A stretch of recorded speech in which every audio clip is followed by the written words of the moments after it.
I guarantee you are going to love trying out this watercolor painting that I have planned for today. It may look a little complicated at first, but don't let that fool you. This is actually shockingly achievable. In fact, with my step-by-step instructions, I believe even a beginner watercolor artist would be able to accomplish this piece. So, what are we waiting for? Let's get started.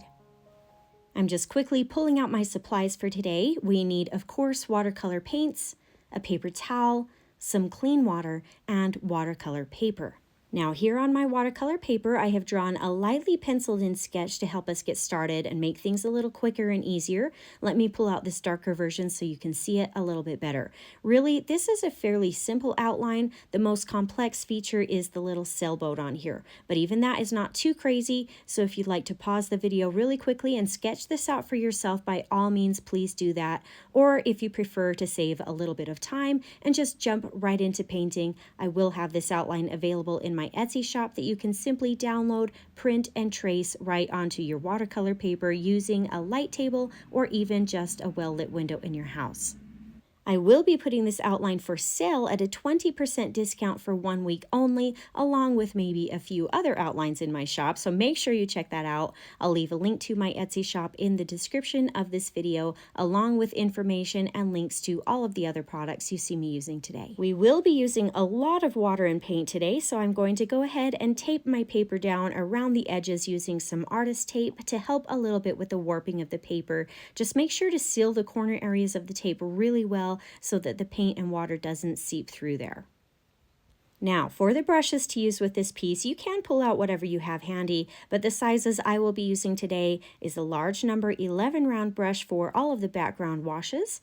I also have a number 4 round for the boat and a small number 1 round brush that I can use for some added details and thin lines.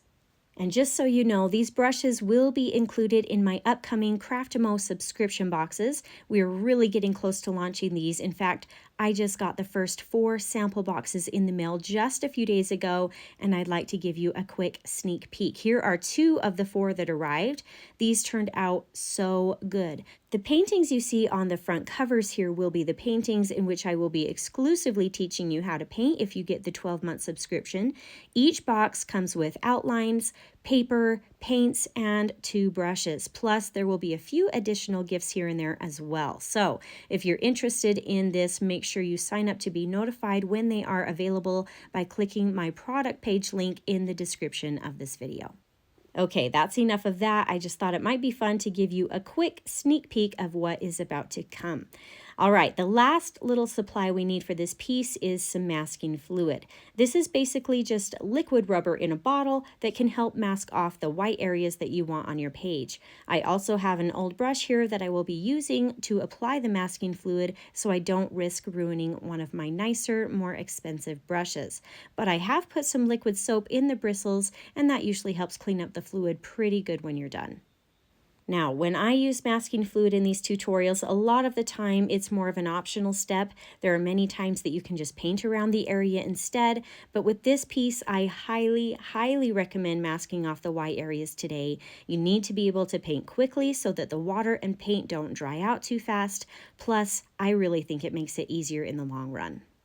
I've started applying the fluid to some of the ripples or splashes of the water on the bottom half of the page. I'm starting with the ripple that goes right under the bottom of the boat and across the page first, and then I'll move down to the 2 other larger ripples that are underneath that. These 3 areas are really the key spots to mask off. Some of the other ones might be a little bit more optional, but you really want to do these 3. Now, painting on masking fluid isn't a hard thing to do, especially if you have an outline to follow with, but it does take a little bit of time and can slightly be tedious. So just relax, take your time with it. I'm going to speed up the video process part just so it doesn't drag out too long, but please feel free to pause, rewind, or skip the video if you ever need to. Really quickly, I'll also point out with these larger ripples and splashes, I'm actually leaving some very small openings or circles, sort of like little bubbles, within the fluid just so that it looks a little more natural, like a wave with some small breaks or splashes in there, but that also is optional. Now that I have those large ripples filled in, I'm actually going to come back in here and just add a few small dots of fluid here and there just above the wave so that in the end it will look like splashes of water.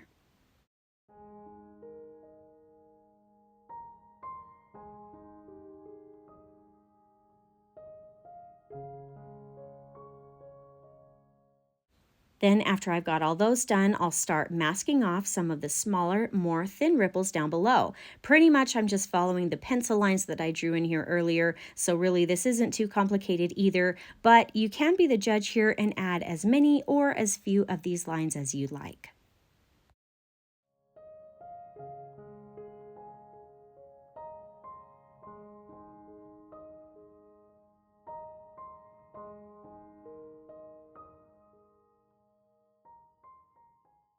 Okay, I think that's good enough for the ocean wave masked off areas. There's just a few more things that we need to mask off on the boat next. Let's do the sails of the boat here first.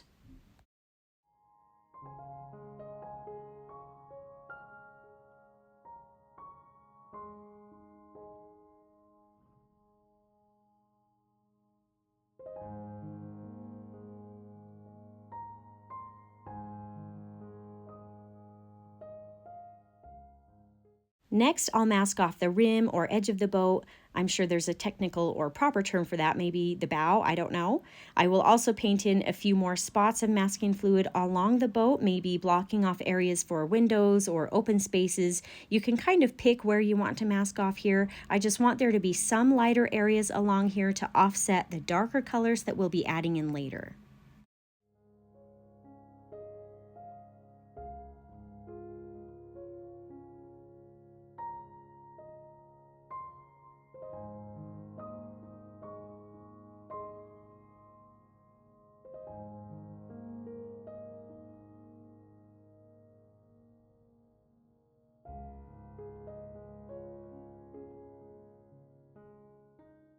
All right, I think that's it for the fluid. I'll just go ahead and rinse my brush out really quickly before that masking fluid hardens in the bristles. Now, we want the fluid on the page to be completely dry before we start painting over it, but while we wait for that, we can go ahead and get some colors ready on our tray for the background areas. First off, I'll pull out some pure ultramarine blue that we can use for the sky area. Next up, I'll start mixing some colors for the ocean water. I'll start with some ultramarine blue mixed with a touch of phthalo blue to change it up just a little bit.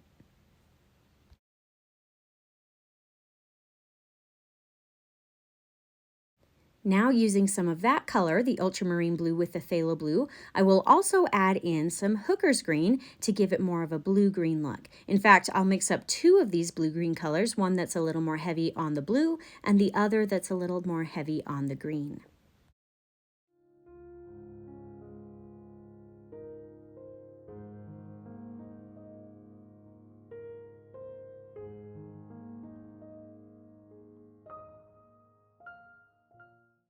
And lastly, I'll pull out a touch of raw sienna. Okay, I think my fluid is dry enough for me to get started, but make sure yours is dry too. Let's go ahead and start with the sky area first. We'll actually be painting most of this piece using the wet on wet technique today, so I'll start by painting the entire upper half or sky area with just water first using the large number 11 round brush. Now, you want this to be nice and wet to help that color spread well and not dry out too quickly before you have a chance to get all the color on. But also, you don't want it so wet that you start getting pools or puddles of water collecting anywhere.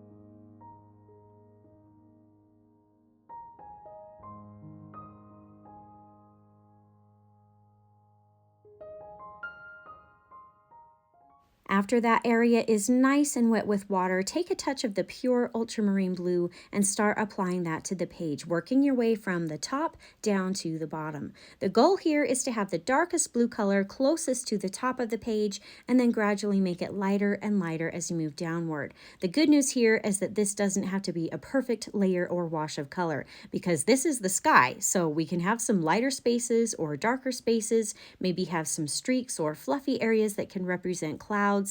In my outline sketch, I did pencil in some sort of cloud shapes nearer to the bottom of the page that you can use or kind of go around to make more white.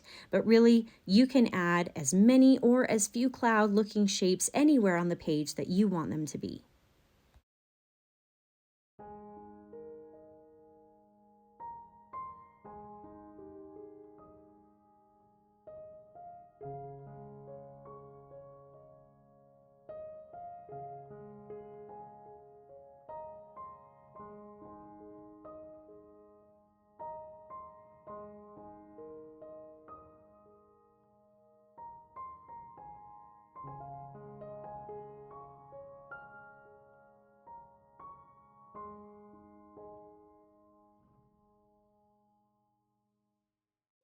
Now that I've got the basic idea here of what my sky kind of looks like, I think I'll actually pull out an even darker or more concentrated version of the ultramarine blue paint and add in a touch more color to a few of these spots to create some contrast and really make the sky and the clouds pop. Now you'll only want more though if your paint is still wet so that it will blend and blur softly. If your paper and paint has started to dry and then you add more wet on here, you might start to get some hard lines or blooms. I hope you're having fun with this painting so far. I typically paint floral pieces rather than landscapes. I really enjoy painting florals. There's always something new I want to try out with them, and it never gets boring for me. But every once in a while, I do like to paint a landscape to change things up a bit. Also, with Father's Day just around the corner, I thought it might be nice to paint something that might work to give away or paint for a special man in your life too. If you find that you are enjoying my painting and teaching style, I hope you'll subscribe if you haven't already so you don't miss out on any of my new and upcoming weekly tutorials.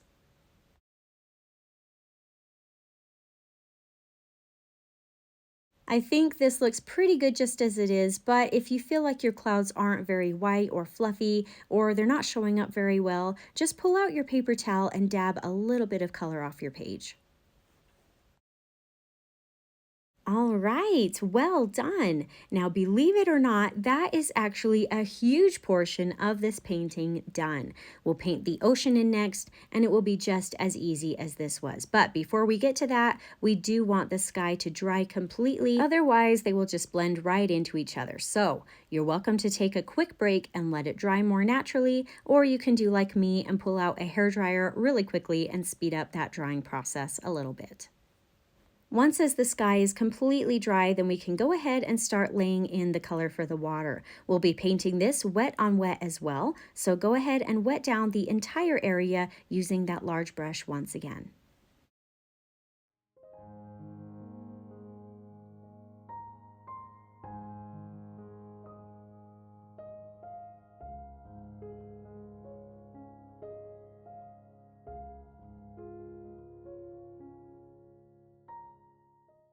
Now that the area is nice and wet, we can start laying in the color. Now, this will be slightly more tricky just because we're going to be using multiple colors to create sort of a gradient. I'll start at the top with the ultramarine blue / phthalo blue mixture, and just like we did with the sky, I'll paint in the darker value nearer to the horizon line and then gradually get lighter in value as I move downward. After I have some of the dark blue color up here at the top, then we can start to transition to the blue-green color next, blending that into this other color just a little bit.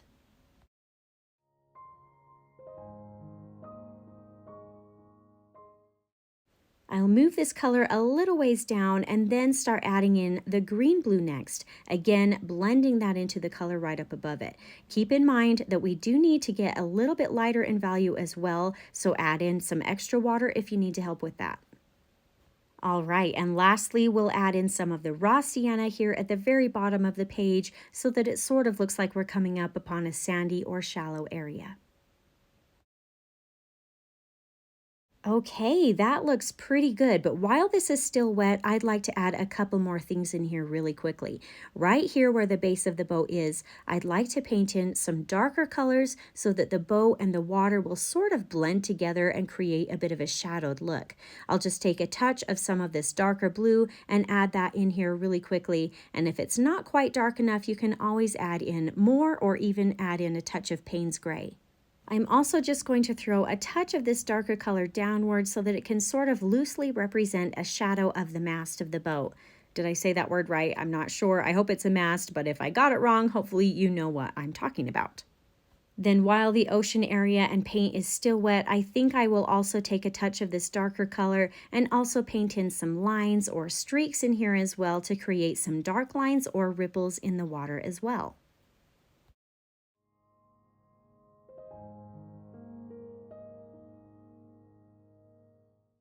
And if you need to switch over to a smaller brush for this to make the lines a little bit more thin, by all means, please do so.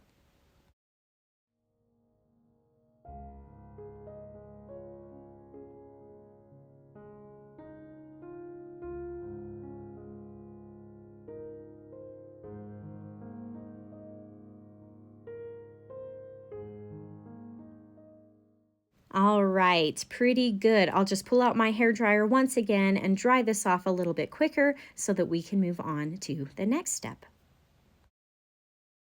Okay, now that this is all dry, there is actually one more little detail I'd like to add to the water. This is actually optional. You're welcome to skip this part and move on if you'd like, but this will add some extra dimension to the waves and make them look more realistic. I'm just going to take my small #1 round brush, take a touch of sort of watered down paint just so it's not super dark in value, and I'll paint a touch of color at the base of all of the masking fluid I have on here.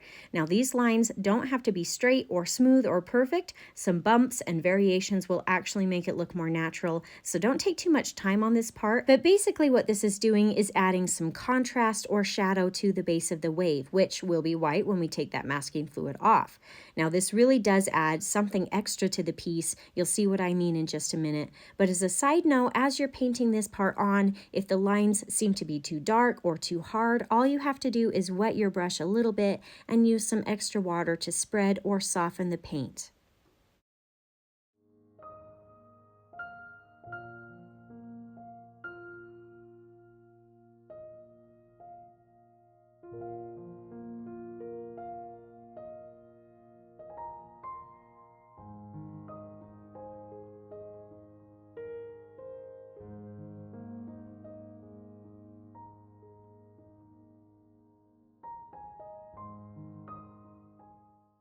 All right, great job. This really is going to make a nice difference here. When all of the paint is completely dry on the page, it is actually time to start removing some of the masking fluid. Let's just focus on the ocean waves first. Now you can rub this off with your fingers or you can use a good eraser. I usually like to use an eraser when I can because it also erases any pencil lines that still might be visible as well. Doesn't that look so neat? Now, again, I have one more little detail step to throw at you, but just like before, this is actually optional. I'm just going to take a touch of light, watered down color, even more watered down than the shadows of the waves we just did, and I will apply a hint of that color to the base of some of the larger white waves that we just unmasked. These are very stark white, and if we add just a hint of shadow color at the bottoms of them, they will look a little more soft and realistic. Again, we don't need a lot of color, just a touch, and this also doesn't have to be a straight line. Bumps and imperfections actually add to this detail. Now, like I say, I'm focusing this shadow color mostly on the larger white areas, but you of course can put it wherever you think your painting needs it. You'll have to be the judge for your painting.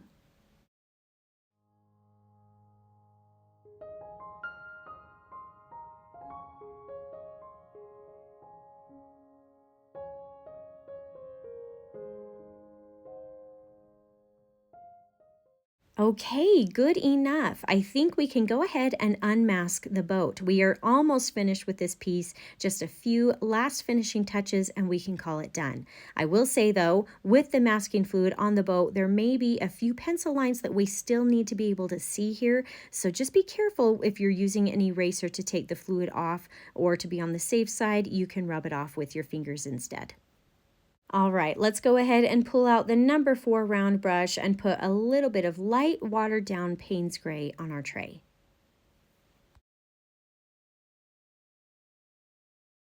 We'll use this light gray color to paint in some soft shadow marks on the sails. We'll again be doing this wet on wet, so go ahead and wet down one side of the sail first with some water. Then you can take a touch of the light Payne's Gray and add that to a few spots. Now you won't want to cover the entire area with this color. Leave some of the spaces white so that it will still look like white material. I'm kind of just focusing this mostly on the bottom and the very top of the sail.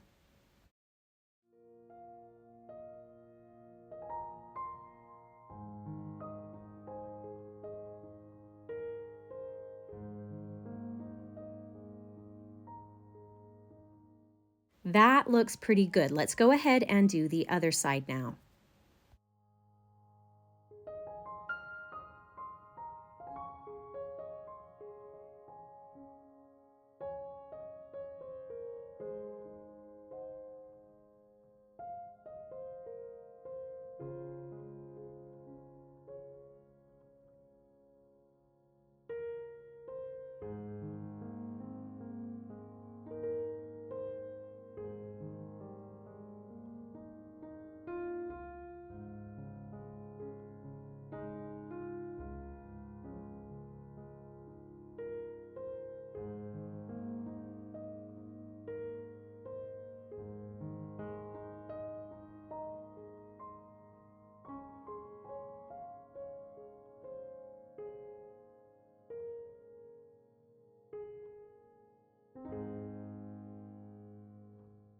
Okay, great job. Let's switch over to the small number 1 brush now and add in some dark touches of color next. I'll let those sails dry just a minute longer, but while I wait for that, I'll pull out a more concentrated and darker version of the Payne's Gray here.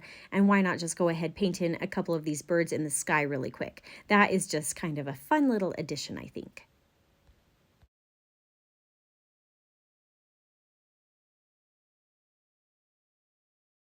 All right, let's go ahead and add some dark colors to the boat next. First, I want to make the base of the boat even darker, so I'll just quickly add some water to the area first. Then I'll take that dark Payne's Gray and start blending that in here, moving the color even a little ways into the ocean so that the two sort of blend together and you can't really see where one stops and the other starts.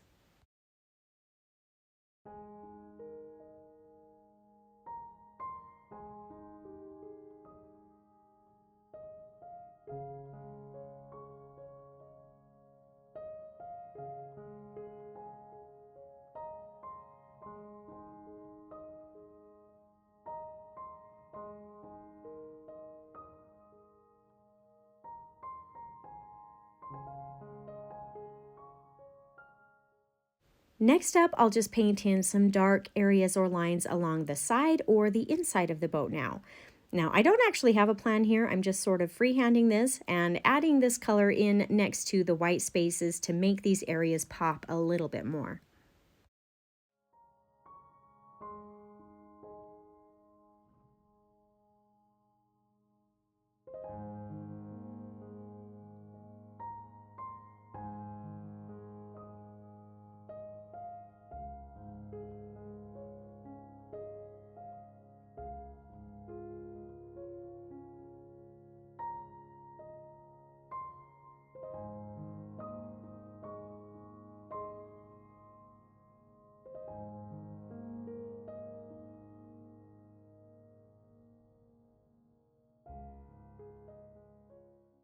Moving on, I'll take some of this dark color and start painting in some nice thin lines up above, including what would be the posts, the ropes, and the mast. Just nice, dark, very thin lines. The good news here is that if you've used my Etsy outline to trace this on here, you can literally just paint right along those lines for this.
All right, well done. Now, see, I told you this really wasn't so hard. It definitely looks more complicated than it actually is. This is a piece that your family and friends will be impressed with. They'll think it took you a ton more time and effort to complete than it actually did. This was a really fun piece to paint, and I'm so glad you joined me for it today. If you enjoyed this tutorial, I hope you'll consider subscribing to my channel so I can continue to help you discover your artistic side.